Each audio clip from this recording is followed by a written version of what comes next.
ತಿನ್ನಬಹುದು. ಒಳ್ಳೆದರ ಕೆಟ್ಟದರ ಅರಿವನ್ನು ಹುಟ್ಟಿಸುವ ಮರದ ಹಣ್ಣನ್ನು ಮಾತ್ರ ತಿನ್ನಬಾರದು, ತಿಂದ ದಿನ ಸತ್ತೇ ಹೋಗುವೆ ಎಂದು ವಿಧಿಸಿದನು.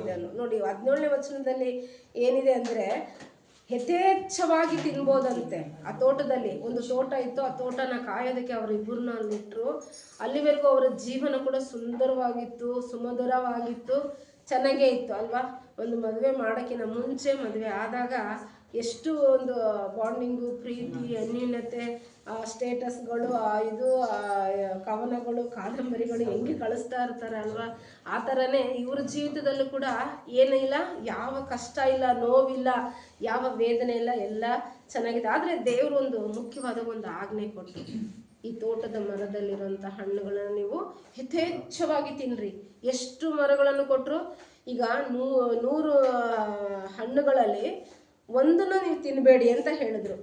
ಆದರೆ ದೇವರು 99 ತಿಂದೆ ಈ ಒಂದು ತಿನ್ರಿ ಅಂತ ಹೇಳಿದಿದ್ರೆ ನಾವು ದೇವ್ರ ಮೇಲೆ ಬೇಸರ ಮಾಡ್ಬೋದಿತ್ತು ಅಲ್ವಾ. ಎಷ್ಟು ವೆರೈಟಿ ಆದವ, 100 ಅಂದರೆ ಒಂದು ಲೆಕ್ಕಕ್ಕೆ, ಎಷ್ಟು ಅಂದರೆ 100ಕ್ಕಿಂತ ಹೆಚ್ಚಾದ ವಿಧವಾದ ಹಣ್ಣುಗಳನ್ನು ದೇವರು ಆ ತೋಟದಲ್ಲಿ ಇಟ್ಟಿದ್ರೆ ಅದನ್ನೆಲ್ಲ ನೀವು ಯಥೇಚ್ಛವಾಗಿ ಎಷ್ಟು ಬೇಕಾದರೂ ತಿನ್ನಿರಿ. ಒಂದು ಹುಳಿ ಇದೆ, ಒಂದು ಸಿಹಿ ಇದೆ, ಒಂದು ಯಾವ್ಯಾವ ರೀತಿಯಲ್ಲಿದೆ ಅಂತ ನಾವು ಆಲ್ರೆಡಿ ಹಣ್ಣುಗಳ ರುಚಿ ನೋಡಿದ್ದೀವಿ ಸ್ವಲ್ಪನಾದರೂ. ಆದರೆ ನಮಗಿಂತ ಹೆಚ್ಚಾಗಿ ಹಣ್ಣುಗಳನ್ನು ರುಚಿ ನೋಡಿದವ್ರು ಯಾರು ಅಂದರೆ ಆದಾಮ ಹವ್ವಳು. ಆದರೆ ಅವೆಲ್ಲವನ್ನು ತಿನ್ನಿರಿ, ಇದೊಂದು ಮಾತ್ರ ತಿನ್ನಬೇಡಿ ಅಂದರು. ಎಲ್ಲವನ್ನೂ ತಿನ್ನದೆ ಇದೊಂದೇ ತಿನ್ನಿರಿ ಅಂದರೆ ನಾವೇನನ್ಬೇಕಾಗಿತ್ತು? ದೇವರು ಈ ರೀತಿ ಹೇಳಬಾರ್ದಾಗಿತ್ತು ಅನ್ಬೋದು. ಆದರೆ ಒಂದು ತಿನ್ನಬೇಡಿ ಅಂತ ಹೇಳಿದಾಗ ಅವ್ರು ಏನು ಮಾಡಬೇಕು? ಕೀಳ್ಪಡಿಬೇಕು ಅಲ್ವಾ. ನೋಡಿ, ಸುಂದರವಾದ ಜೀವನ, ಸುಂದರವಾದ ಸಂಸಾರದಲ್ಲಿ ಮುಂದೆ ಅವರಿಂದ ಒಂದು ಭವಿಷ್ಯತ್ತೇ ಇದೆ ಅಲ್ವಾ. ಆದರೂ ದೇವ್ರ ವಾಕ್ಯ ನಡೆದಿದೆ, ನೆರವೇರಿದೆ. ಆ ಭವಿಷ್ಯತ್ತನ್ನು ಅವ್ರು ಹೆಂಗೆ ಕಾಪಾಡ್ಕೋಬೇಕು? ಒಂದು ಕುಟುಂಬದಲ್ಲಿ ಗಂಡ ಹೆಂಡತಿಯ ಒಂದು ಸಂಬಂಧ ಯಾವ ರೀತಿ ಇರಬೇಕು ಅಂತ ನಾವು ನಮ್ಮ ಮೂಲ ಪಿತೃಗಳನ್ನು ನೋಡಿ ನಾವು ಕಲಿಬೇಕು. ಆದರೆ ಮೊಟ್ಟ ಮೊದಲು ಇದ್ದಂಥ ಈ ಒಂದು ಕುಟುಂಬದಲ್ಲಿ ಆದಂಥ ಘಟನೆ ಏನಪ್ಪಾ ಅಂದರೆ 4ನೇ ವಚನ, ಹಂಗೆ 3-4 ವಚನ ಕಂಟಿನ್ಯೂ ಮಾಡಪ್ಪ. ಆಗ ಸರ್ಪವು ಸ್ತ್ರೀಗೆ, ನೀವು ಹೇಗೂ ಸಾಯುವುದಿಲ್ಲ, ನೀವು ಇದರ ಹಣ್ಣನ್ನು ತಿಂದಾಗಲೇ ನಿಮ್ಮ ಕಣ್ಣುಗಳು ತೆರೆಯುವವು, ನೀವು ದೇವರಂತೆ ಆಗಿ ಒಳ್ಳೆದರ ಕೆಟ್ಟದರ ಭೇದವನ್ನು ಅರಿತವರಾಗುವಿರಿ, ಇದು ದೇವರಿಗೆ ಚೆನ್ನಾಗಿ ಗೊತ್ತುಂಟು ಅಂದಿತು. ನೋಡ್ದಾ, ಇದು ದೇವರಿಗೆ ಚೆನ್ನಾಗಿ ಗೊತ್ತುಂಟು. ಯಾವುದು? ನೀವು ದೇವರಾಗಿರ್ತೀರಾ, ದೇವರಂತೆ ಒಳ್ಳೇದು ಕೆಟ್ಟದ್ದು ದೇವ್ರಿಗೆ ಹೆಂಗೆ ಗೊತ್ತೋ ಅದೇ ಥರ ನಿಮಗೂ ಕೂಡ ಗೊತ್ತಾಗುತ್ತೆ. ನೀವು ಅದನ್ನು ತಿನ್ನಿ, ಇದು ದೇವ್ರಿಗೆ ಗೊತ್ತುಂಟು, ನೀವು ದೇವ್ರಾಗ್ತೀರಾ ಅನ್ನೋ ಮಾತು. ಯಾಕಂದರೆ ಅವ್ರಿಗೆ ಗೊತ್ತಿಲ್ವಾ? ಆಲ್ರೆಡಿ ಅವರು ದೇವ್ರ ಮಕ್ಕಳು ಅನ್ನೋದು ಅವ್ರಿಗೆ ಗೊತ್ತಿಲ್ವಾ? ಇನ್ನು ಯಾರಾದರೂ ಅಲ್ಲಿ ಹಿಂದೆ ಮುಂದೆ ಜನರಿದ್ರ? ಇಲ್ಲ ಅಲ್ವಾ. ದೇವರು ಅವ್ರಿಗೆ ಎಂಥ ಒಂದು ಪವರ್ ಕೊಟ್ಟಿದ್ರಂದರೆ, ದೇವರಿಗಿರುವಂಥ ಇದೇ ಪ್ರಾಕೃತವಾದ ಒಂದು ಇದನ್ನೇ ಗುಣವನ್ನೇ ಅವ್ರಿಗೂ ಕೂಡ ಇತ್ತು ಅಲ್ವಾ. ಅವ್ರು ಎಲ್ಲದ್ರ ಮೇಲೆ ಅಧಿಕಾರ ಮಾಡೋಷ್ಟು ಅಧಿಕಾರ, ಒಂದು ಭೂಮಿನ ಆಡಳಿತ ಮಾಡೋದಕ್ಕೂ ಅದನ್ನು ವಶ ಮಾಡ್ಕೊಳ್ಳೋಕ್ಕೂ ಒಂದು ಸ್ಥಾನ ಅವ್ರಿಗೆ ಸಿಕ್ಕಿದೆ ಅಂದರೆ ದೇವ್ರಿಗಿರುವ ಸಮಾನತೆನೇ ಅವ್ರಿಗಿದೆ ಅಲ್ವಾ. ಆದರೆ ಈ ಮಾತಿಗೆ ನೋಡಿ, ದುರಾತ್ಮ ಹೆಂಗೆ ವಂಚನೆ ಪಡಿಸ್ತಾನೆ ಅಂದರೆ, ನಮಗಿರೋ ಮಹಿಮೆನ ಅವನು ಹೆಂಗೆ ಕದ್ದುಕೊಳ್ತಾನೆ ಅಂದರೆ ಹಿಂಗೆ ವರ್ಣಿಸುವಂಥ ಮಾತುಗಳು, ಹೊಗಳಿಕೆ ಅಂತ ಮಾತುಗಳು.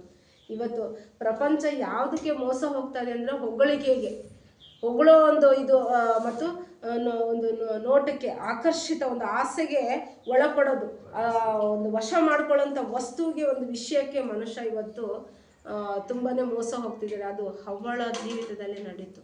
ಅವಳು ಮಾಡಿದ್ದಲ್ಲದೆ ಆ ತಪ್ಪನ್ನ ತನ್ನ ಗಂಡನಿಗೂ ಕೂಡ ಅದನ್ನು ಮಾಡಿದಾಗ ಅಲ್ಲಿವರೆಗೂ ಅವ್ರ ಪ್ರೀತಿ ಅನ್ಯೂನ್ಯತೆ ಹೇಗಿದೆ? ಅವಾಗಾದರೂ ಜ್ಞಾನವಾಗಿ ಆದಾಮನ ಯೋಚನೆ ಮಾಡ್ಬೋದಿತ್ತಲ್ಲ, ಈ ಹಣ್ಣನ್ನು ತಿನ್ನಬಾರ್ದು ಅಂತ ದೇವರು ನಮ್ಗೆ ಹೇಳಿದ್ದಾರೆ, ನೀನು ಯಾಕೆ ತಿಂದೆ ಅಥವಾ ನನಗೆ ಯಾಕೆ ಕೊಡ್ತೀಯಾ, ನಾನು ತಿನ್ನಬಾರ್ದು ಅಂತ ಹೇಳ್ಬೋದಿತ್ತು. ಆದರೆ ಇಬ್ಬರು ಕೂಡ ದುರಾತ್ಮನ ಮಾತಿಗೆ ಅವಳು ವಂಚಿತಳಾದ್ಲ, ಅವಳ ಮಾತಿಗೆ ಆದಾಮನು ಕೂಡ ವಂಚಿತನಾಗಿ ಕೊನೆಗೆ ಅವರು ತಪ್ಪು ಮಾಡಿದಂಥ ವಿಚಾರಕ್ಕೆ ಏನಾದರೂ ಅಂದರೆ ಮರೆಯಲ್ಲಿ ಹೋಗಿ ಬಚ್ಚಿಟ್ಕೊಂಡ್ರಂತೆ.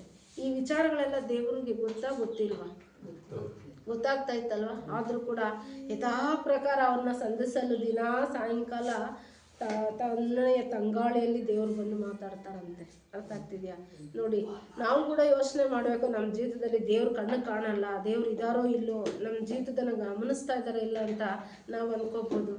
ಆದಾಮ ಅವಳನ್ನು ಹೇಗೆ ಸೃಷ್ಟಿ ಮಾಡಿದಾಗ ಅವರನ್ನು ದಿನ ಅವರು ಗಮನಿಸಿ ನೋಡ್ತಾ ಇದ್ರು, ನಮ್ಮ ಜೀವಿತಗಳನ್ನು ಕೂಡ ತನ್ನ ಅಂಗೈಯಲ್ಲಿಟ್ಟು ನೋಡ್ತಾ ಇದ್ದಾರಂತೆ. ನಮ್ಮ ಮಾತು, ನಮ್ಮ ನಡೆ, ನಮ್ಮ ನುಡಿ. ಯಾಕಂದರೆ ಕೀರ್ತನೆಗಾರನು ಹೇಳಿದ್ದಾರೆ, ನಾನು ಕೂತುಕೊಳ್ಳೋದು, ಹೇಳೋದು, ನಡೆಯೋದು, ಮಲಗೋದು ಎಲ್ಲ ನಿನಗೆ ಗೊತ್ತಿದೆ ದೇವರೇ, ನಿನಗೆ ಮರೆಯಾಗಿ ನಾನು ಎಲ್ಲಿರೋಕ್ಕೆ ಸಾಧ್ಯ?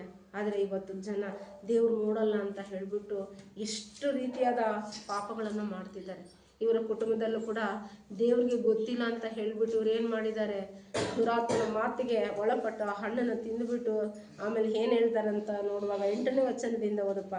ತರುವಾಯ ಯೆಹೋವ ದೇವರು ಸಂಜೆಯ ತಂಗಾಳಿಯಲ್ಲಿ ತೋಟದೊಳಗೆ ಸಂಚರಿಸುತ್ತಿರುವಾಗ ಆ ಸ್ತ್ರೀ ಪುರುಷರು ಆತನ ಸಪ್ಪಳವನ್ನು ಕೇಳಿ ಆತನಿಗೆ ಕಾಣಿಸಬಾರದೆಂದು ನೋಡಿ, ದೇವ್ರು ಬರೋ ಶಬ್ದ ಕೂಡ ಅವ್ರಿಗೆ ಗೊತ್ತಾಗುತ್ತಂತೆ.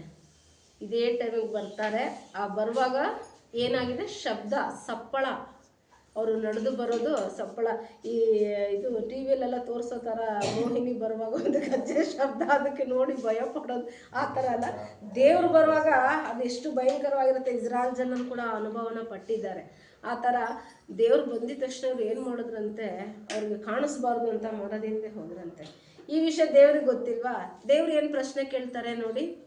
ಮನುಷ್ಯನು ಯೆಹೋವ ದೇವರು ಮನುಷ್ಯನನ್ನು ನೀನು ಎಲ್ಲಿರುತ್ತಿ ಎಂದು ಕೂಗಿ ಕೇಳಲು ಅವನು, ನೀನು ತೋಟದಲ್ಲಿ ಸಂಚರಿಸುವ ಸಪ್ಪಳವನ್ನು ನಾನು ಕೇಳಿ ಬೆತ್ತಲೆಯಾಗಿದ್ದೇನಲ್ಲ ಎಂದು ಹೆದರಿ ಅಡಗಿಕೊಂಡೇನು ಅಂದನು. ನೋಡಿ, ದೇವ್ರು ಕೂಡ ಕೂಗಿ ಕೇಳ್ತಾ ಇದಾರಂತೆ, ಎಲ್ಲಪ್ಪ ಇದೆಯಾ ಆದಾಮ್, ಎಲ್ಲಿದೀಯಾ ನೀನು, ಯಾಕೆ ಇವತ್ತು ನನ್ನ ಕಣ್ಮುಂದೆ ನೀನು ಬಂದಿಲ್ಲ ಅನ್ನೋ ರೀತಿಯಲ್ಲಿ ದೇವ್ರು ಕೇಳುವಾಗ, ನೀವು ಬರೋ ಶಬ್ದ ಕೇಳಿ ನಾನು ಮರದ ಹಿಂದೆ ಅಡಗಿಕೊಂಡಿದ್ದೀನಿ.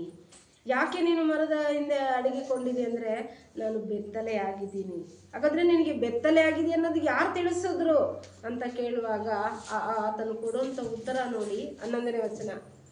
ಅದಕ್ಕಾತ ನೀನು ಬೆತ್ತಲೆಯಾಗಿದ್ದಿ ಎಂದು ನಿನಗೆ ತಿಳಿಸಿದವರಾರು ನಿನ್ನ ತಿನ್ನಬಾರದೆಂದು ನಾನು ನಿನಗೆ ಆಜ್ಞಾಪಿಸಿದ ಮರದ ಹಣ್ಣನ್ನು ತಿಂದಿಯಾ ಎಂದು ಕೇಳಲು, ಆ ಮನುಷ್ಯನು, ನನ್ನ ಜೊತೆಯಲ್ಲಿರುವುದಕ್ಕೆ ನೀನು ಕೊಟ್ಟ ಸ್ತ್ರೀಯು ಆ ಮರದ ಹಣ್ಣನ್ನು ನನಗೆ ಕೊಟ್ಟಳು. ಸಾಕು ನೋಡಿ, ಇಲ್ಲಿ ಒಂದೇ ಮಾತಲ್ಲಿ ಬಗೆಹರಿಯುವಂಥ ವಿಷಯ ಇದೆ. ಏನಪ್ಪ ದೇವ್ರು ಕೇಳಿದ್ರು, ನಾನು ನಿನ್ನ ಬೆತ್ತಲೆ ಆಗಿರೋ ವಿಚಾರ ನಿನಗೆ ಯಾರು ಹೇಳಿದ್ರು? ನಾನು ತಿನ್ನಬಾರ್ದು ಅಂತ ಹೇಳಿದ ಹಣ್ಣನ್ನು ನೀನು ತಿಂದ್ಬಿಟ್ಯಾ ಅಂತ ಕೇಳಿದಾಗ, ಹೌದು ದೇವ್ರೆ ನಾನು ತಿಂದೆ ಅಂತ ಹೇಳಿದರೆ, ಕ್ಷಮಿಸ್ಬಿಡಿ, ನನ್ನ ತಿಂದುಬಿಟ್ಟೆ, ಗೊತ್ತಿಲ್ಲದೆ ತಿಂದುಬಿಟ್ಟೆ ಅಂತ ಹೇಳ್ಬೋದಿತ್ತಲ್ಲ. ಆದರೆ ಆದಾಮನ ಪ್ರಶ್ನೆ ಹೇಗಿದೆ ಅಂದರೆ ನೋಡಿ, ಮದುವೆ ಆಗೋ ವಸ್ತ್ರಲ್ಲಿ ಎಲ್ಲರೂ ಏನಂತಿರ್ತಾರೆ, ಕಣ್ಣೆ ಮಣಿಯೇ ಬಂಗಾರ ಚಿನ್ನ ಬೆಳ್ಳಿ ಅಂತಾನೆ ಹೆಂಡತಿ ಗಂಡನಿಗೆ ಇದು ಮಾಡ್ಕೊಳ್ತಾರೆ. ಹೋಗ್ತಾ ಹೋಗ್ತಾ ಏನಾಗುತ್ತೆ ಇಲ್ಲಿ ವಾಕ್ಯ ಯಾವ ರೀತಿ ಇದೆ ಅಂದರೆ, ನೀ ನನಗೆ ಕೊಟ್ಟಿಯಲ್ಲ, ಯಾವುದೇ ಆಗಲಿ, ಈಗ ಒಂದು ಗಂಡ ಹೆಂಡತಿ ಜಗಳ ಬಂದಾಗ ನೀನನ್ನು ಕಟ್ಕೊಂಡು ನಾನು ಈ ರೀತಿ ಕಷ್ಟಪಡ್ತಾ ಇದ್ದೀನಿ ಅಂತ ಒಂದು ಹೆಣ್ಣಾಗಲಿ ಗಂಡಾಗಲಿ, ನಿನ್ನಂಥ ಹೆಂಡತಿ ಸಿಕ್ಕಿದಿಕ್ಕಿ ಕಣೆ, ಈ ಥರದ ಮಾತುಗಳನ್ನು ಉಪಯೋಗಿಸುವಾಗ ಯಾರನ್ನ ದೂಷಿಸ್ತೀವಿ ಹೇಳಿ ನೋಡೋಣ. ಒಬ್ಬಂಟಿಗರನ್ನ ಸಂಸಾರಿಕನಾಗಿ ಮಾಡೋದು ದೇವರು, ಒಬ್ಬರನ್ನ ಜೊತೆಯಾಗಿ ಗೂಡಿಸೋದು ದೇವರು, ಕೂಡಿಸೋದನ್ನು ಮನುಷ್ಯರು ಅಗಲಿಸಬಾರ್ದು ಅಂತ ವಾಕ್ಯ ಇದೆ. ಒಂದು ಗಂಡು ಹೆಣ್ಣು ಅವ್ರು ಕಪ್ಪಗಿದಾರ ಬೆಳ್ಳಗಿದಾರ, ಅವರು ಚೆನ್ನಾಗಿದಾರ, ಅವರು ವಿದ್ಯಾವಂತರ ಬುದ್ಧಿವಂತರ, ಅದು ಯಾವುದನ್ನು ನೋಡಿರ್ತೀವೇನೋ, ಅದು ನೋಡಾದ್ಮೇಲೆ ನಾವು ಸೆಲೆಕ್ಟ್ ಆಗಿರುತ್ತೆ. ಕೆಲವೊಂದು ಸಾರಿ ಮದುವೆ ಮಾಡ್ಕೊಂಡಾಗ ನೋಡಬಾರ್ದು, ಅದಕ್ಕೆ ಮುಂಚೆ ನೋಡ್ಬೋದು.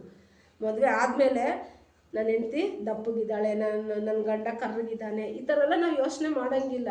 ಅದು ಬಂದಮೇಲೆ ನಮ್ಮ ಪಾಲಿಗೆ ಅದೇನಾಗಿದೆ, ದೇವರು ಕೂಡಿಸಿಟ್ಟಿದ್ದನ್ನು ನಾವು ಪ್ರೀತಿಯಿಂದ ಅದನ್ನು ಅನುಭವಿಸ್ಕೊಳ್ಬೇಕಾಗುತ್ತೆ.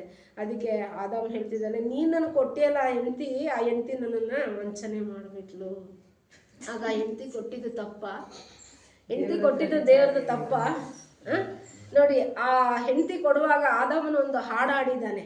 ಯಾವ ಹಾಡು ಹೇಳಿ ನೋಡೋಣ, ಯಾವ ಹಾಡನ್ನು ಆಡಿದ್ದಾನೆ? 23ನೇ ವಚನ ಓದ್ರಿ.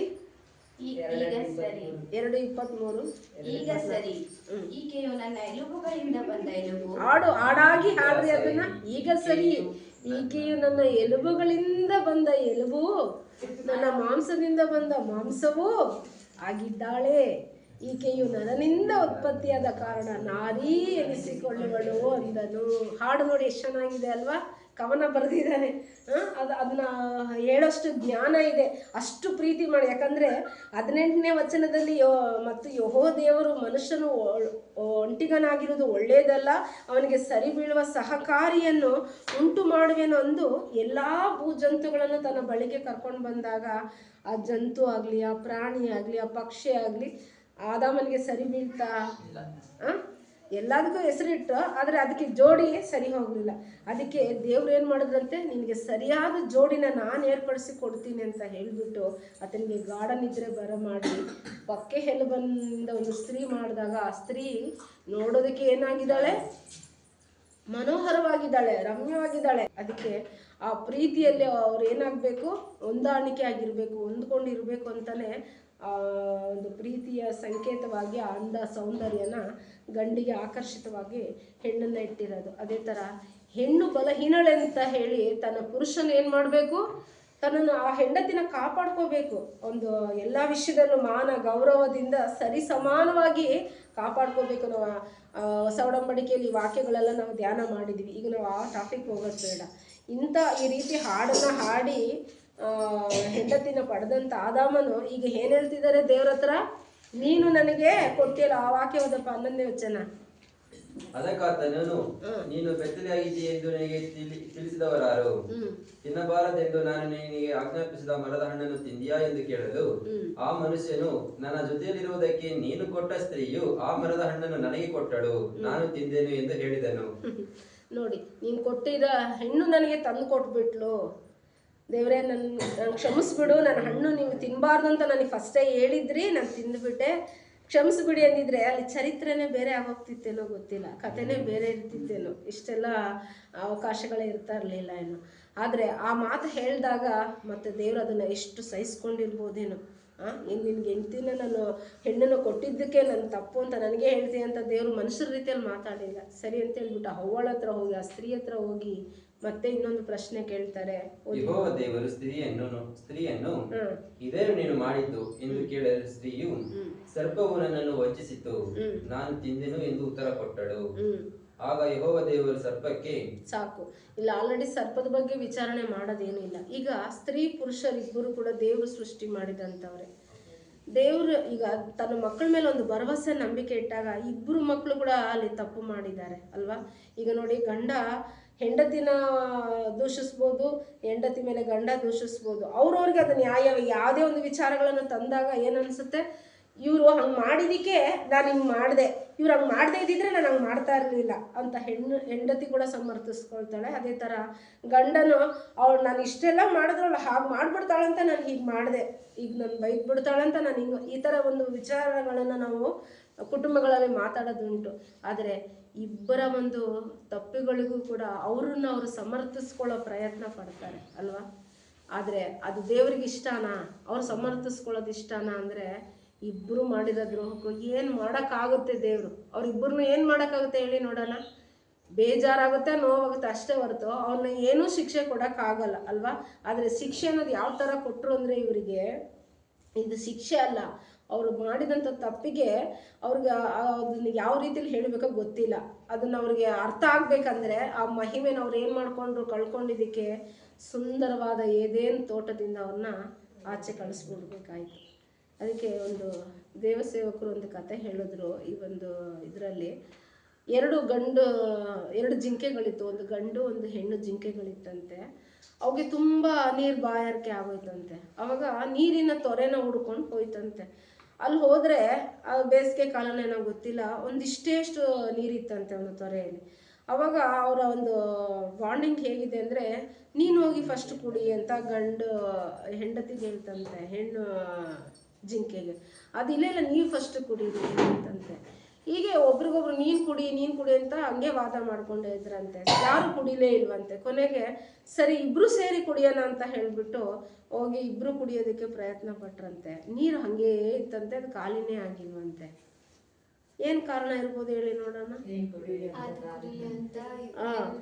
ಯಾಕಂದರೆ ಇರೋದಿಷ್ಟೇ ನೀರು, ನಾನು ಕುಡಿದ್ಬಿಟ್ರೆ ಅವಳಿಗೆ ದಾಹ ಆಗುತ್ತೆ ಅಂತ ಗಂಡು ಜಿಂಕೆ, ಅಯ್ಯೋ ನಾನು ಕುಡಿದ್ರೆ ನನ್ನ ಗಂಡನಿಗಿಲ್ದೆ ಹೋಗುತ್ತೆ ಅಂತ ಇವೆರಡು ಹಿಂಗೆ ಯೋಚನೆ. ನೋಡಿ, ಆ ಪ್ರೀತಿಯ ಬಾಂಧವ್ಯ ಹೇಗಿರ್ಬೇಕಂದ್ರೆ ಗಂಡ ಹೆಂಡತಿಯಲ್ಲಿ ಹೀಗಿರಬೇಕು. ಬಿಟ್ಟು ಕೊಡಬಾರ್ದು, ಒಬ್ರಿಗೊಬ್ರು ನಾವು ದೂಷಿಸಬಾರ್ದು, ನಿಂದಿಸ್ಕೋಬಾರ್ದು, ಅಥವಾ ಮಾಡಿರೋ ತಪ್ಪುಗಳನ್ನು ಕೂಡ ಮುಚ್ಚಿಡೋ ಪ್ರಯತ್ನನೂ ಮಾಡಬಾರ್ದು. ಯಾಕಂದರೆ ಅದೇ ಜ್ಞಾನೋಕ್ತಿ 28:13 ಒಂದು ಸರಿ ಓದೋಣ.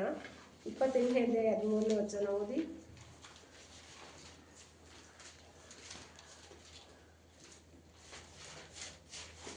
ದೋಷಗಳನ್ನು ಮುಚ್ಚಿಕೊಳ್ಳುವವನಿಗೆ ಶುಭವಾಗದು, ಅವುಗಳನ್ನು ಒಪ್ಪಿಕೊಂಡು ಬಿಟ್ಟು ಬಿಡುವವನಿಗೆ ಕರುಣೆ ದೊರೆಯುವುದು. ನೋಡಿ, ದೋಷಗಳನ್ನು ಮುಚ್ಚಿಕೊಳ್ಳುವವನಿಗೆ ಯಾವತ್ತಾದ್ರೂ ಒಳ್ಳೇದಾಗುತ್ತಾ? ಇವತ್ತು ಇದ್ದಿದ್ದು ಇದ್ದ ಹಾಗೆ ಮಾತಾಡಿ ಅಂತ ದೇವ್ರ ವಾಕ್ಯ ಹೇಳುತ್ತೆ. ಅದಕ್ಕೋಸ್ಕರ ಆಣೆ ಕೂಡ ಮಾಡೋದು ಬೇಡ, ಯಾಕಂದರೆ ಆ ಒಂದು ಪಾಠ ನಾನು ಮತ್ತೆ ಕಂಟಿನ್ಯೂ ಮಾಡಬೇಕಾಗಿತ್ತು 10 ಆಜ್ಞೆಗಳಲ್ಲಿ. ಅದನ್ನ ಅಲ್ಲಿಗೆ ಸ್ಟಾಪ್ ಮಾಡಿದೆ. ಯಾವುದ್ರ ಮೇಲೂ ನಾವು ಆಣೆ ಮಾಡಬಾರ್ದು, ಯಾಕಂದರೆ ಸುಳ್ಳುನೇ ಹೇಳ್ಬಿಡ್ತೀವಿ. ಇವತ್ತು ಎಷ್ಟು ಜನ ಹಾಗೆ ಮಾತಾಡ್ತಾರೆ ಗೊತ್ತಾ, ಮನುಷ್ಯರು ಹಾಗೆ. ಏನೇ ಒಂದು ನೀನು ತಪ್ಪು ಮಾಡಿದ್ರೆ ಯಾರಾದ್ರೂ ಒಪ್ಕೊಳ್ತಾರ, ನಾನು ತಪ್ಪೇ ಮಾಡಿ, ನಾನು ಕುಡ್ದೇ ಇಲ್ಲ, ಒಂದು ಚೂರು ಕುಡ್ದೇ ಇಲ್ಲ ಅಂತಾರೋ ಇಲ್ವೋ ಅಂದ್ಬಿಟ್ಟು ಈ ಥರ ಒಂದು ಹೆಂಡತಿ, ಈ ಥರ ಒಂದು ಗಂಡ ಇರೋದಕ್ಕೆ ನಾನು ಕುಡ್ದೆ, ಇವ್ರು ಕೊಡೋ ಟಾರ್ಚಲ್ಲಿ ಕುಡ್ದೆ, ಇವ್ರು ಕೊಡೋ ಹಿಂಸೆಗೆ ನಾನು ಕುಡ್ದೆ. ಅಲ್ಲಿ ಏನೂ ಇರಲ್ಲ. ಸತ್ತಾಗ ಯಾರಾದರೂ ದುಃಖದಲ್ಲಿ ಕುಡ್ದೆ, ಸಂತೋಷವಾಗಿರುವಾಗ ಸಂತೋಷಕ್ಕೆ ಕುಡ್ದೆ, ಎಲ್ಲದಕ್ಕೂ ಕುಡಿಯೋದೆ. ಆದರೆ ಒಂದು ಮಾತು ಬಂದರೂ ಈ ಥರ ಬೇಜಾರಾಗುತ್ತೆ, ನಂಗೆ ತುಂಬ ಟೆನ್ಷನ್ ಆಗುತ್ತೆ, ಅದಕ್ಕೆ ಕುಡಿದ್ಬಿಟ್ಟೆ. ಇಂಥ ಮಾತುಗಳು ಹೇಳ್ಕೊಂಡು, ನೆಪಗಳನ್ನು ಹೇಳ್ಕೊಂಡು ಬದುಕ್ತಾರೆ. ಆದರೆ ಇದೇ ಥರ ಗಂಡ ಹೆಂಡತಿಯಲ್ಲೂ ಕೂಡ ಈ ದೋಷಗಳು ಬಂದರೆ ಮುಚ್ಚಿಡ್ಬಾರ್ದು ಅದನ್ನ ಎತ್ತ. ಹೌದು, ಇಂಥ ಕಾರಣಕ್ಕೆ ನನಗೆ ಮಾಡಿದೆ, ಹೌದು ದೇವ್ರೆ, ಇಬ್ಬರು ಕೂಡ ತಪ್ಪು ಒಪ್ಕೊಂಡಿದ್ರೆ ಸರ್ಪ ನಾನು ವಂಚಿಸ್ಬಿಡ್ತು, ನಾನು ಮಾಡಬಾರ್ದಾಗಿತ್ತು, ಮಾಡಿಬಿಟ್ಟೆ, ನನ್ನ ಕ್ಷಮಿಸಿ ಅಂತ ಕೇಳಿದಿದ್ರೆ ಅವ್ರಿಗೇನಾಗ್ತಿತ್ತು, ಕ್ಷಮಾಪಣೆ ಸಿಗ್ತಾಯಿತ್ತು. ಆದರೆ ಅವ್ರು ಏನು ಮಾಡಿದ್ರು, ಗಂಡ ಹೆಂಡತಿ ಮೇಲೆ ಹೇಳಿದ್ರು, ಹೆಂಡತಿ ಸರ್ಪದ ಮೇಲೆ ಹಾಕಿದ್ರು. ಇನ್ನು ಸರ್ಪದ ಹತ್ರ ಹೋಗಿ ಕೇಳಿದ್ರೆ ಇನ್ನೇನು ನ್ಯಾಯ ಸಿಗುತ್ತೆ, ಆಲ್ರೆಡಿ ಅವನು ವಂಚನೆಗೆ ಒಳಪಟ್ಟಿರೋದು. ಸರ್ಪಗೂ ಒಂದು ಶಾಪ ಬಂತು, ಆದಾಮನಿಗೊಂದು ಶಾಪ ಬಂತು, ಸ್ತ್ರೀಗೂ ಶಾಪ ಬಂತು, ಭೂಮಿಗೂ ಶಾಪ ಬಂತು. ಇವ್ರ ನಿಮಿತ್ತವಾಗಿ ನಮ್ಮೆಲ್ಲರಿಗೂ ಕೂಡ ಶಾಪ ಬಂತು. ನಾವೇನೋ ದೊಡ್ಡ ಯೋಗಿರು ಅನ್ನೋ ಥರ ಏನು ಅಂದ್ಕೊಳ್ಳೋದಲ್ಲ, ಯಾಕಂದರೆ ಇದರಿಂದನೇ ಒಂದೇ ಇದರಲ್ಲಿ ಕುಕ್ಕರಲ್ಲಿ ಬೆಂದಿರೋ ಇಡ್ಲಿಗಳು ಅನ್ನೋ ಥರನೇ ನಾವು ಕೂಡ ಇದ್ದೀವಿ ಅಲ್ವಾ. ಫಸ್ಟ್ ಕುಟುಂಬ ವಂಚನೆಗೆ ಒಳಪಟ್ಟಿತ್ತು. ಅದು ಹೇಗೆ ಇದಾಯ್ತು ಅಂದರೆ ಅವರ ಪ್ರೀತಿ ಅನ್ಯೂನ್ಯತೆಯಲ್ಲಿ ಅವರು ಇಲ್ಲದೇ ಇರೋ ಕಾರಣ, ಅವರ ಕುಟುಂಬದಲ್ಲಿ ದುರಾತ್ಮನು ಪ್ರವೇಶ ಮಾಡಿದ ಕಾರಣದಿಂದ ಈ ಒಂದು ಅನಿವಾರ್ಯತೆ ನಡೀತು. ಇದೇ ವಿಚಾರದಲ್ಲಿ ನೋಡೋದಾದರೆ ಯೋಬನ ವಿಚಾರಕ್ಕೆ ನಾವು ಬರೋದಾದರೆ, ಯೋಬನಲ್ಲಿ ಕೂಡ ದೇವ್ರು ಏನು ನೋಡಿದ್ರು, ಯೋಬನಲ್ಲಿ ದೇವ್ರು ಏನು ನೋಡಿದ್ರು, ಭಯಭಕ್ತಿ, ಯಥಾರ್ಥತ್ವನ ನೋಡಿದ್ರು. ಹಾಗಾದ್ರೆ ಆ ಕುಟುಂಬ ಹೇಗಿತ್ತು ದೇವರಲ್ಲಿ, ಅವರಿಬ್ರು ಗಂಡ ಹೆಂಡತಿ ಹೇಗಿದ್ರು, ಭಕ್ತಿಯ ವಿಷಯದಲ್ಲಿ ಅವರಿಬ್ರು ಹೇಗಿದ್ರು, ಎಷ್ಟು ಅನ್ಯೋನ್ಯವಾಗಿದ್ರೆ. ಒಂದು ಹೆಂಡತಿ ಸಹಕರಿಸ್ತಾ ಇದ್ರೆ ಒಂದು ಪುರುಷನ ಏಳಿಗೆಗೆ ಕಾರಣ ಸಿಗಲ್ಲ. ಅದೇ ಥರ ಒಂದು ಸ್ತ್ರೀ ಒಂದು ಮನೆಯಲ್ಲಿ ಬುದ್ಧಿವಂತಳಾಗಿದ್ದಾಳೆ ಅಂದರೆ ಅದು ಗಂಡನ ಸಪೋರ್ಟ್ ಇರಬೇಕು. ಅವಳು ಎಷ್ಟೇ ಬುದ್ಧಿವಂತಳು ಜ್ಞಾನವಂತಳಾಗಿದ್ರು ಕೂಡ ಆ ಗಂಡ ಅಯೋಗ್ಯನಾಗಿದ್ದರೆ ಅವಳ ಬುದ್ಧಿ ಅವಳ ಜ್ಞಾನ ಯಾವ ಕೆಲಸಕ್ಕೆ ಪ್ರಯೋಜನ ಬರುತ್ತೆ ಅಲ್ವಾ. 31ನೇ ಜ್ಞಾನೋಕ್ತಿಯಲ್ಲಿ ಒಂದು ಗಂಡ ಹೆಂಡತಿಯರ ವಿಷಯದಲ್ಲಿ ಅಲ್ಲಿ ಎಷ್ಟು ಚೆನ್ನಾಗಿ ವಿವರಣೆ ಮಾಡಿದೆ. ಅದರ ಜಾಸ್ತಿ ಒಂದು ಸ್ತ್ರೀ ಬಗ್ಗೆನೇ ಇದೆ. ಆದರೆ ಒಂದು ಪುರುಷನ ಒಂದು ಗೌರವ ಅದ ಹಿಂದೆ ಯಾರಿದ್ದಾರೆ ಅಂದರೆ ಒಂದು ಸ್ತ್ರೀ ಇದ್ದಾಳೆ. ಆತನ ಒಂದು ಗೌರವ ಮತ್ತು ಒಂದು ಸ್ಥಾನದ ಮುಂದೆ ಅದೇ ಥರ ಒಂದು ಹೆಂಡತಿ ಬುದ್ಧಿವಂತಳಾಗಿ ಒಂದು ಕುಟುಂಬನ ನಡೆಸಬೇಕಂದ್ರೆ ಗಂಡನ ಒಂದು ಸಹಕಾರ ಇಲ್ಲದೆ ಅಲ್ಲಿ ಏನು ಮಾಡೋಕ್ಕಾಗಲ್ಲ. ಹೀಗೆ ಒಂದು ಚಕ್ರ ಇಲ್ಲದೆ ಒಂದು ಚಕ್ರದಲ್ಲಿ ನಾವು ಗಾಡಿ ಓಡಿಸ್ತೀವಿ ಅಂದರೆ ಆಗಲ್ಲ. ಬದುಕೆಂಬ 2 ಚಕ್ರಕ್ಕೂ ಗಂಡ ಹೆಂಡತಿಯನ್ನು ಬಾಳಿಗೆ 2 ಚಕ್ರ ಇದ್ರೇ ಆ ಬದುಕು ಮುಂದೆ ಸಾಗುತ್ತೆ, ಇಲ್ಲಾಂದರೆ ಅದು ಹೋಗ್ಲಿಕ್ಕೆ ಸಾಧ್ಯನಾ? ಇವತ್ತು ಎಷ್ಟು ಕುಟುಂಬದಲ್ಲಿ ಹೆಂಡತಿನ ಪ್ರೀತಿ ಮಾಡದೆ ನಿರಾಕರಿಸೋದು, ಒಡೆಯೋದು, ಬೈಯೋದು. ಒಂದು ಕಾಲದಲ್ಲಿ ಒಂದು ಕಥೆನೂ ಕೂಡ ಇದೆ. ಒಂದು ಚಿಕ್ಕ ಹುಡುಗ ಅವ್ರ ತಂದೆ ಸತ್ತೋದ್ರಂತೆ, ಆ ಬಾಡಿ ಎತ್ಕೊಂಡು ಹೋಗ್ತಾ ಇದ್ದಾರಂತೆ. ಆ ಹುಡುಗನ ಕಣ್ಣಲ್ಲಿ ನೀರು ಬಂದಿಲ್ಲಂತೆ. ಒಂದು ಆಂಟಿ ಬಂದು, ಯಾಕಪ್ಪ ನಿಮ್ಮ ತಂದೆ ಸತ್ತು ಇದು ಬಾಡಿ ಎತ್ಕೊಂಡು ಹೋಗ್ತೇನೆ, ನಿನಗೆ ಅಷ್ಟು ಬೇಜಾರಿಲ್ವಾ ಅಲ್ವಾ? ಹೋಗ್ಲಿ ಬಿಡಿ, ಬದುಕಿರುವಾಗ ನನ್ನ ಅಮ್ಮನ ಅಷ್ಟು ಹೊಡೆದು ಚಿತ್ರಹಿಂಸೆ ಕೊಟ್ಟು ನನಗೆ ಬಿಡಿಸೋಕ್ಕಾಗದೆ ನಾನು ಮೂಲಲ್ಲಿ ಕೂತ್ಕೊಂಡು ಅಳ್ತಾ ಇದ್ದೆ, ಆ ವೇದನೆ ನಾನು ಪಡ್ತಾ ಇದ್ದೆ. ಇವತ್ತು ನಮ್ಮ ಅಮ್ಮನಿಗೆ ಒಂದು ಬಿಡುಗಡೆ ಆಗಿದೆ. ಇಂಥ ಕ್ರೂರ ಅಪ್ಪ ಇದ್ದರೆ ಏನೋ ಹೋಗ್ಲಿ ಬಿಡಿ ಅಂತ ಅಂದಂತೆ. ಅಂದರೆ ತಂದೆ ತಾಯಿಯ ಒಂದು ಜೀವನ ಮಕ್ಕಳ ಮನಸ್ಸಲ್ಲಿ ಎಷ್ಟು ಪ್ರತಿಭಾವ ಬೀರುತ್ತೆ ಅಂತ ನಾವು ಅರ್ಥ ಮಾಡ್ಕೋಬೇಕು. ಇವತ್ತು ತಂದೆ ತಾಯಿಯ ಪ್ರೀತಿ ಅನ್ಯೂನ್ಯತೆ ಅವರ ಒಂದು ಜೀವನಕ್ಕೆ ಏನಾಗಿರಬೇಕು, ಏಳಿಗೆ ಆಗಿರಬೇಕು. ಒಂದು ಗಯ್ಯಾಳಿ ತಾಯಿ, ಒಂದು ಬಜಾರಿ ತಾಯಿ, ಅಪ್ಪ ನಮ್ಮ ಅಮ್ಮ ಅಂದರೆ ನನಗೆ ಆಗೋದೇ ಇಲ್ಲ, ಅವರು ಇಷ್ಟು ಬೈತಾರೆ ಅನ್ನೋ ಒಂದು ಮಾತು ಕೂಡ ತಾಯಿ ಬಗ್ಗೆ ಮಕ್ಕಳು ಮಾತಾಡೋ ರೀತಿಯಲ್ಲಿ ತಾಯಿನೂ ಬದುಕಬಾರ್ದು. ಆ ಪುರುಷನು ಆ ಹೆಂಡತಿನ ಆ ಪುರುಷನ ಆ ಹೆಂಡತಿಗೆ ಮಾನ ಕೊಡದೇ ಇದ್ರೆ ಪ್ರಪಂಚದಲ್ಲಿ ಯಾರು ಆ ಹೆಂಗಸಿಗೆ ಮರ್ಯಾದೆ ಕೊಡಲ್ಲ. ಒಂದು ಗಂಡ ಆತನಿಗೆ ಸಮಾನತೆ ಕೊಟ್ಟರೆ ಎಲ್ಲರೂ ಕೂಡ ಆ ಸಮಾನತೆಯಲ್ಲಿ ನೋಡ್ತಾರೆ, ಭಯಭಕ್ತಿಯಲ್ಲಿ ಅವ್ರ ಮಕ್ಕಳೇ ಅವ್ರನ್ನ ನೋಡ್ತಾರೆ. ಒಂದು ವಯಸ್ಸಾಗಿದ್ದ ಕಾಲ ಬಂದಾಗ ಗೊತ್ತಾಗುತ್ತೆ ನಮ್ಮ ಜೀವನ ಹೆಂಗೆ ಜೀವಿಸಿದ್ದೀವಿ ಅನ್ನೋದು. ಅದಕ್ಕೆ ಯಾರೇ ಆಗಲಿ, ಒಂದು ಪುರುಷನೇ ಆಗಲಿ, ಒಂದು ಸ್ತ್ರೀಯೇ ಆಗಲಿ, ಮಕ್ಕಳ ಮುಂದೆ ಗೌರವಪೂರ್ವಕವಾಗಿ ನಡ್ಕೋಬೇಕು. ಮಕ್ಕಳ ಮುಂದೆ ಬೈಕೊಳ್ಳೋದು, ಮಕ್ಕಳ ಮುಂದೆ ಜಗಳ ಆಡೋದು ಇದು ಮಾಡಬಾರ್ದು. ಇದು ಕ್ರೈಸ್ತ ಜೀವಿತಕ್ಕೆ ಸರಿ ಹೋಗಲ್ಲ, ಅದು ಕ್ರಿಸ್ತನ ನಂಬಿರೋಂಥವ್ರಿಗೆ ಸರಿ ಹೊಂದಲ್ಲ. ಆ ಕ್ವೀಲ್ ಆಫ್ ಪ್ರಿಸ್ಕಿಲ್ ಸರಿ ಅವ್ರು ಬೇಡ, ಅನಾನ್ಯ ಮತ್ತು ಸಫೇರಾಳ ಬಗ್ಗೆ ನೋಡುವಾಗ ಅವರು ಕೂಡ ಎಷ್ಟು ಅನ್ಯೂನ್ಯವಾಗಿದ್ದರು ನೋಡಿ. ಯಾವ ವಿಷಯದಲ್ಲಿ? ಪಾಪದ ವಿಷಯದಲ್ಲಿ, ಸುಳ್ಳು ಹೇಳೋ ವಿಷಯದಲ್ಲಿ ಅವರು ಅನ್ಯೂನ್ಯವಾಗಿದ್ದರು. ಅದಕ್ಕೆ ಅವರಿಬ್ಬರು ಕೂಡ ಒಂದೇ ಸಲ ಸತ್ತೋದ್ರು. ಅವರ ಪಾಪಕ್ಕೆ ಅವರು ಅನ್ಯೂನ್ಯವಾಗಿ ಸತ್ತೋದ್ರು. ಆದರೆ ಆದಾಮ ಅವಳು ಕೂಡ ನೋಡಿ ಪಶ್ಚಾತ್ತಾಪ ಪಟ್ಟಿದ್ದಿದ್ರೆ, ಆ ಪಾಪಗಳನ್ನು ಅವರು ದೋಷಗಳನ್ನು ಮುಚ್ಚಿಡದೆ ಹೋಗಿದ್ರೆ ಅವ್ರಿಗೂ ಕೂಡ ಏನಾಗ್ತಿತ್ತು? ಅವರು ದೇವರಾಗೆ ಉಳಿತಾ ಇದ್ರು, ಅವ್ರಿಗೆ ಜೀವ ಇರ್ತಾ ಇತ್ತು. ಆದರೆ ಆ ಸ್ತ್ರೀ ಸಂತಾನ ಬಂದು ಒಂದು ಸೈತಾನನ ತಲೆ ಜಜ್ಜಬೇಕು ಅನ್ನೋದಿತ್ತು. ಆ ಸ್ತ್ರೀ ಸಂತಾನದಲ್ಲಿ ಯೇಸು ಕ್ರಿಸ್ತನು ಬರಬೇಕು. ಅದಕ್ಕೆ ಈ ಒಂದು ಕಾರ್ಯಗಳಾದರೆ ನಾವು ಇವತ್ತು ತಗೊಂಡಿರೋಂಥ ಟಾಪಿಕ್ ಏನಪ್ಪ ಅಂದರೆ, ಒಂದು ಕುಟುಂಬದಲ್ಲಿ ಅನ್ಯೂನ್ಯವಾದ ಒಂದು ಸಂಕೇತವಾದ ಭಾವಗಳು ನಮ್ಗೆ ಇರಬೇಕು ಅನ್ನೋ ಒಂದು ಟಾಪಿಕ್ ನಾವು ತಗೊಂಡಿರೋದ್ರಿಂದ ಆ ವಿಷಯಗಳನ್ನು ನಾವು ನೋಡ್ಕೊಳ್ಳೋಣ. ಮತ್ತು 20ನೇ ಅಧ್ಯಾಯ 9ನೇ ವಚನ ಕೂಡ ನೋಡಿ ಒಂದ್ಸಾರಿ. ಜ್ಞಾನೋಕ್ತಿಗಳು.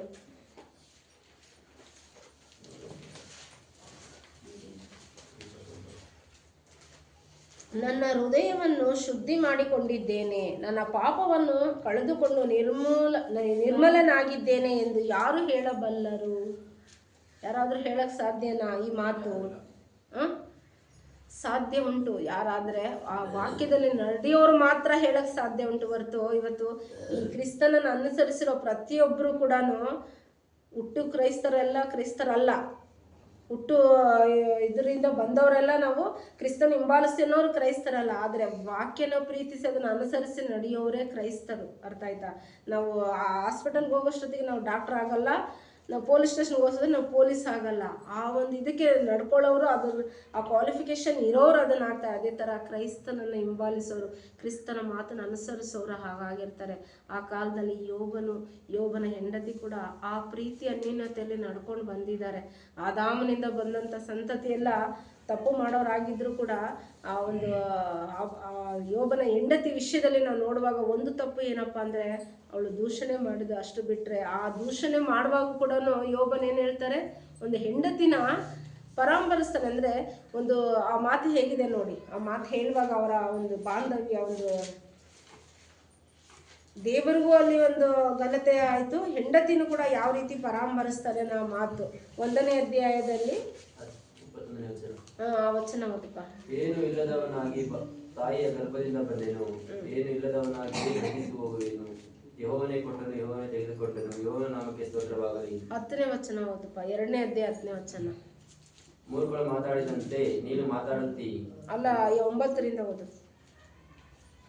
ಹೀಗಿರುವಲ್ಲಿ ಅವನ ಹೆಂಡತಿ ಅವನಿಗೆ, ನಿನ್ನ ಯಥಾರ್ಥತ್ವವನ್ನು ಇನ್ನೂ ಬಿಡಲಿಲ್ಲವೋ? ದೇವರನ್ನು ದೂಷಿಸಿ ಸಾಯಿ ಎಂದು ಹೇಳಿದಳು. ಆಗ ಯೋಬನು ಆಕೆಗೆ, ಮೂರ್ಖರು ಮಾತಾಡಿದಂತೆ ನೀನು ಮಾತಾಡುತ್ತಿ.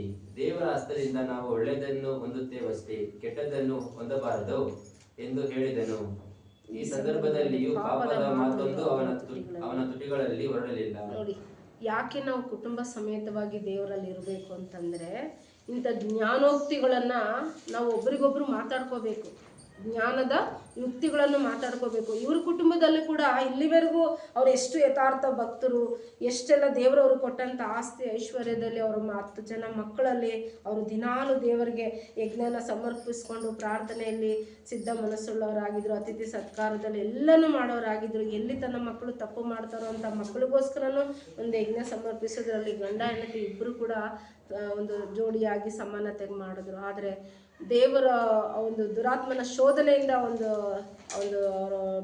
ಕುಟುಂಬದಲ್ಲಿ ಒಂದು ಗಡಿಬಿಡಿ ಕಲಹಗಳು ಬಂದಾಗ, ಇಂಥ ಅನಾಹುತಗಳಾದಾಗ ಆಕೆ ಏನಂತ ಹೇಳ್ತಿದ್ದಾಳೆ, ಇನ್ನೂ ನಿನ್ನ ಯಥಾರ್ಥತ್ವ ಬಿಡಲಿಲ್ವಾ?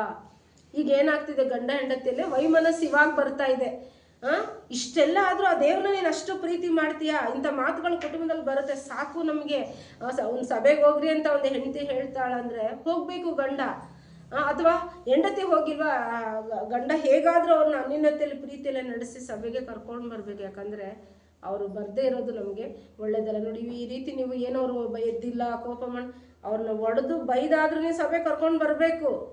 ಈ ವಾಕ್ಯಗಳು ನೋಡಿ ಅವ್ರು ಕೇಳ್ತಾ ಇದ್ರೆ ಅವ್ರಿಗೆ ಒಂದಲ್ಲ ಒಂದು ದಿನ ಅವರ ಜೀವನದ ಒಂದು ಇದು ಏನು ಅನ್ನೋದು ಅವ್ರಿಗೆ ಅರ್ಥ ಆಗುತ್ತೆ, ಆ ಗಮ್ಯತೆ ತಿಳ್ಕೊಳ್ತಾರೆ. ಅವ್ರ ಮನೇಲಿದ್ರೆ ಅವ್ರಿಗೆ ಅರ್ಥ ಆಗುತ್ತಾ? ಈಗ ರೂತ್ಗೆ ಅರ್ಥ ಆಗಿಲ್ಲ, ಭಾಷೆ ಅರ್ಥ ಆಗಿಲ್ಲ, ಅವ್ಳು ದೇವ್ರ ಸನ್ನಿಧಾನದಲ್ಲಿ ಮಾತು ಕೇಳ್ತಾ ಕೇಳ್ತಾ ಕೇಳ್ತಾ ಅವಳಿಗೆ ಒಂದಲ್ಲ ಒಂದು ಭಾಷೆ ಅರ್ಥ ಆಗಲ್ವ. ನೆನ್ನೆ ಇಂಗ್ಲೀಷಲ್ಲಿ ಸ್ಪೀಚ್ ಕೇಳ್ತಾ ಇದ್ದೀನಿ, ನನಗೇನು ಅರ್ಥ ಆಗ್ತಿಲ್ಲ. ಆ ರೆಫರೆನ್ಸ್ ಇಟ್ಟು ಅವ್ರು ಹೇಳುವಾಗ ಈ ವಿಚಾರ ಅವ್ರು ಹೇಳ್ತಾ ಇದ್ದಾರೆ ಅನ್ನೋದನ್ನ ನಾನು ಒಂದು ಸ್ವಲ್ಪ ಗಮನಿಸ್ಕೊಂಡೆ. ಅದು ಸ್ಪೀಡಾಗಿ ಮಾತಾಡ್ತಾರೆ ಅವ್ರು ಇಂಗ್ಲೀಷಲ್ಲಿ, ನಮ್ಗೆ ಅಷ್ಟು ಕ್ಲೀನಾಗಿ ಅರ್ಥ ಆಗ್ತಿಲ್ಲ. ಆದರೂ ಅದನ್ನು ಕೇಳ್ತಾ ಕೇಳ್ತಾ ನಾವು ಕೂಡ ಇಂಗ್ಲೀಷ್ ಸ್ಪೀಚ್ ಕೇಳ್ತಾ ಕೇಳ್ತಾ ನಮ್ಗೆ ಇಂಗ್ಲೀಷ್ ಅರ್ಥ ಆಗದೆ ಇರುತ್ತಾ? ಹಿಂದಿ ಪಿಕ್ಚರ್ ನೋಡೋಕ್ಕಿಂತ ಮುಂಚೆ ಭಾಷೆ ಗೊತ್ತಿಲ್ಲ, ಆ ಪಿಕ್ಚರ್ ನೋಡ್ತಾ ನೋಡ್ತಾ ಹಿಂದಿ ಭಾಷೆ ಕಲ್ತ್ಕೊಬಿಟ್ವಿ. ಹಾಗೆ ಪ್ರತಿಯೊಂದು ನಾವು ಕಲ್ತ್ಕೋಬೋದು. ಅದಕ್ಕೆ ದೇವರ ಸನ್ನಿಧಾನಕ್ಕೆ ಬರಬೇಕು. ಇಲ್ಲಿ ಕೂಡ ಯೋಬನ ಹೆಂಡತಿ ವಿಷಯದಲ್ಲಿ ದೇವರ ಹಸ್ತದಿಂದ ನಾವು ಒಳ್ಳೆಯದನ್ನು ಮಾತ್ರ ಹೊಂದ್ಕೋಬೋದಾ, ಕೆಟ್ಟದ್ದು ಹೊಂದ್ಕೋಬಾರ್ದಾ? ಅಂದರೆ ಆ ತಿಳುವಳಿಕೆ ಮಾತು ಯಾರು ಹೇಳ್ತಿದ್ದಾರೆ ಅಂದರೆ ಗಂಡ ಹೆಂಡತಿಗೆ ಹೇಳ್ತಾ ಇದ್ದಾರೆ. ಆ ಪ್ರೀತಿ ಇರೋದಕ್ಕೇ ಮುಂದೊಂದು ದಿನದಲ್ಲಿ ಮತ್ತೆ ಅವ್ರ ಜೀವನದಲ್ಲಿ 10 ಮಕ್ಕಳು ಬಂದರು ಅಂದರೆ ಅವ್ರ ಗಂಡ ಹೆಂಡತಿ ಪ್ರೀತಿ ಇಲ್ದೇನೆ ಅವ್ರು ಬರೋಕ್ಕಾಗುತ್ತಾ? ಯೋಚನೆ ಮಾಡಿ.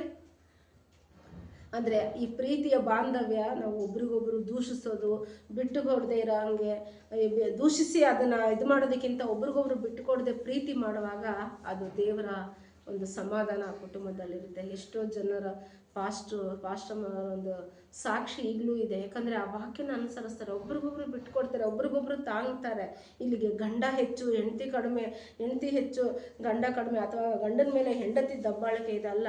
ಒಂದು ವೇಳೆ ಅಂಥ ಒಂದು ಈಗ ನಡವಳಿಕೆ ಬರೀ ಹೆಂಡತಿಗೆ ಮಾತ್ರ ಹೇಳಿಲ್ಲ ಪೇತ್ರನು, ಗಂಡನಿಗೂ ಕೂಡ ಹೇಳ್ತಾರೆ. ನಿಮ್ಮ ಒಂದು ಬಲಹೀನತೆನ ನೀವು ನಿಮ್ಮ ಹೆಂಡತಿಯ ಬಲಹೀನತೆನ ಸಹಿಸ್ಕೋಬೇಕಂದ್ರೆ ಆಗ ಗಯ್ಯಾಳಿ ಆಗಿದ್ರು ಕೂಡ ಏನು ಮಾಡಬೇಕು? ಆಯ್ತಮ್ಮ ಆ ಕೆಲಸ ಮಾಡ್ತೀನಿ ಅಂದರೆ ಆಗುತ್ತೆ.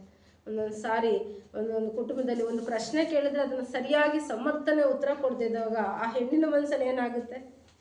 ಇವ್ರು ನಮ್ಮನ್ನು ಎಷ್ಟು ಕೇವಲವಾಗಿ ಹೀನೈಸ್ತಾರಲ್ಲ ಅಂತ ನೋಡಿದಾಗ ಇನ್ನೊಂದು ಸರಿ ಆ ಮಾತು ಕೇಳೋದಕ್ಕೆ ಮನಸ್ಸೇ ಬರಲ್ಲ. ಅಂತ ಇದಕ್ಕೆ ಕಾರಣ ಯಾವುದು? ನಮ್ಮ ನಡವಳಿಕೆನೇ ಅಲ್ವಾ? ಅದನ್ನು ಮಾಡಬಾರ್ದಕ್ಕೆ ಮಕ್ಕಳ ಮುಂದೆ ಜಗಳ ಆಡಬಾರ್ದು, ಮಕ್ಕಳ ಮುಂದೆ ನಾವು ಕೆಟ್ಟ ಮಾತುಗಳು, ದುರ್ಭಾಷೆಗಳು ಅಥವಾ ಯಾವುದೇ ಒಂದು ಇದನ್ನು ಮಾತಾಡಬಾರ್ದು. ಯಾಕಂದರೆ ದೇವ್ರ ವಾಕ್ಯ ಹೇಳುತ್ತೆ, ನೀವು ಅನ್ಯರ ಮುಂದೆ ಅಲ್ಪರ ಮುಂದೆ ಕೂಡ ಬೇರೆ ವಿಷಯಗಳನ್ನು ಚರ್ಚೆ ಮಾಡಬೇಡಿ ಅಂತ ಹೇಳ್ತಾರೆ. ಯಾಕಂದರೆ ನಮ್ಮ ನಡವಳಿಕೆ ಅವರ ಮನಸ್ಸಿನ ಮೇಲೆ ಅದು ಪ್ರತಿಬಿಂಬ ಬೀರುತ್ತೆ. ಅದಕ್ಕೆ ನಾವು ಯೋಬನ ಒಂದು ರೀತಿಯಲ್ಲಿ ನಾವು ಬದುಕಬೇಕು. ಯೋಬನ ಒಂದು ಹೆಂಡತಿ ಹೇಗೆ ಎಲ್ಲ ವಿಷಯದಲ್ಲೂ ಒಂದು ಅನ್ಯೋನ್ಯವಾಗಿದ್ಲು, ಆ ಒಂದೇ ಒಂದು ವಿಷಯದಲ್ಲಿ ತಪ್ಪು ಮಾಡಿದಾಗ ಕೂಡ ಆತನು ಹೇಳುವಂಥ ಬುದ್ಧಿ ಮಾತು, ದೈವ ಹಸ್ತದಿಂದ ನಾವು ಒಳ್ಳೆಯದನ್ನು ಹೊಂದುವಷ್ಟು ಕೆಟ್ಟದನ್ನು ಹೊಂದಬಾರದು. ಅಂದರೆ ಒಬ್ರಿಗೊಬ್ರು ಏನು ಮಾಡಬೇಕು? ಯಾರು ತಪ್ಪು ಮಾಡ್ತಾರೋ ಅವ್ರಿಗೆ ಬುದ್ಧಿ ಹೇಳಬೇಕು. ನೋಡಿ, ಇವತ್ತು ಹೆಂಡತಿ ಇಲ್ಲ ಅಂತ ಗಂಡ ಬರೋಲ್ಲ, ಗಂಡ ಇಲ್ಲ ಅಂತ ಹೆಂಡತಿ ಬರೋಲ್ಲ. ಇವ್ರಿಗೆ ಹೆಂಗೆ ಬುದ್ಧಿ ಮಾತ್ರ ಇದಾಗುತ್ತೆ ಅಲ್ವಾ? ಅಥವಾ ಎಲ್ಲೋ ಒಂದು ಕಡೆ ಸಭೆಗೆ ಹೋಗ್ತಿದ್ರೆ ಪರವಾಗಿಲ್ಲ, ದೇವರು ಅವ್ರಿಗೆ ಅಲ್ಲಿ ಆಡ್ತಾರೆ. ಇವತ್ತು ಒಂದು ಕುಟುಂಬನ ಕಟ್ಕೋಬೇಕಂದ್ರೆ ದೇವರ ಸನ್ನಿಧಾನದಲ್ಲಿ ನಾವು ಬರಬೇಕು.